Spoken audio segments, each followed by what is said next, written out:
Do you wish your music didn't sound like everyone else's? Most producers fall into this trap because they take too much inspiration from others. So in this video, I'm going to help you avoid this by providing you with a simple system you can follow to find your unique sound as a producer. But before we get into that, let's start with defining what is a unique sound.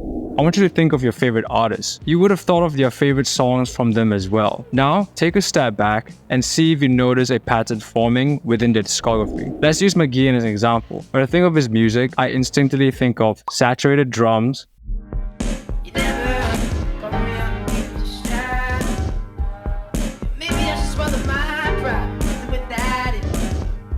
rich, low-sounding guitar melodies,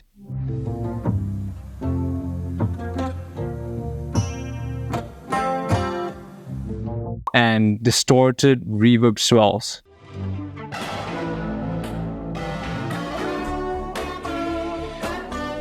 Tyler the Creator, jazzy chord progressions, synths, and keys. Are you starting to see a pattern here? Basically, a unique sound is an artist's personal taste in which he or she likes to reach from frequently. Now that you have an idea on what a unique sound is, how do you go about finding your own? After analyzing and speaking to other music producers, I found that your unique sound is a combination of only 4 different things. To start, take a piece of paper or use a note-taking app of your choice. I want you to list down your favorite artists that you listen to within the last few years. For me, it's artists like McGee, Dijon, JPEG Mafia, Gene Dawson, Paris, Texas, Sophie, Tyler the Creator, Mid-Air Thief, and Slowthai. It should be different for you with maybe some similarities, especially if you watch my artist breakdown videos from the Discord community. Note the different types of artists and their respective genres in your list. For me, I have industrial, rock, hip-hop, ambient, folk, shoegaze. With this, you have now established your taste in music, which is the first thing on the list. This is important because your music taste plays such a huge role in the next thing we are going to talk about. Now, think back to the projects that you worked on. If you need to, go back and open them to get a clearer picture. You should start to see a small pattern emerge within your project. For me personally, I noticed that I use a lot of live drum sounds, drum breaks, guitars, the prints, addictive keys,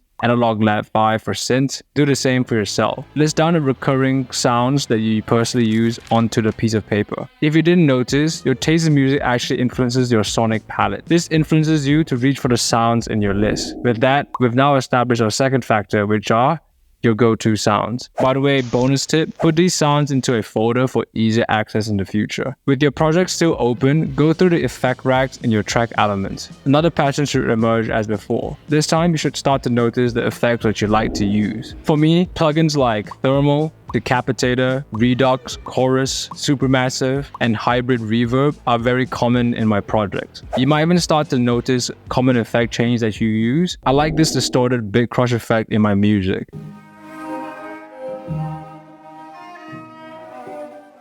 I save these as presets by grouping the effect chain and then using the save button right here. You can then name it whatever you want, and just like that, you've now narrowed down and saved presets of your favorite effects. Now that you have the technical side of your production listed down, I want you to take a step back and think of the things that you love outside of music. Standout examples of artists that have this are Travis Scott's infatuation with eagles,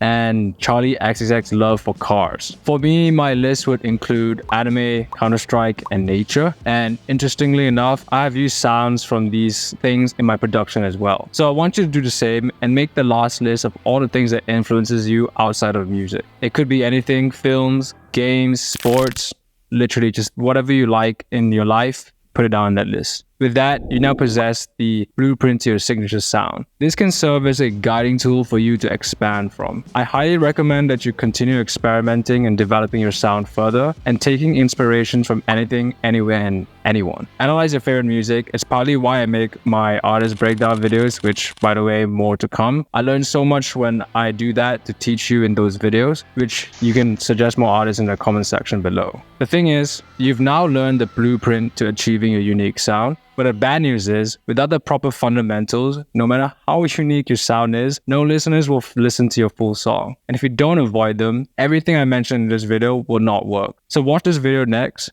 to learn the fundamentals to improve the quality of your mixes. I'll see you there.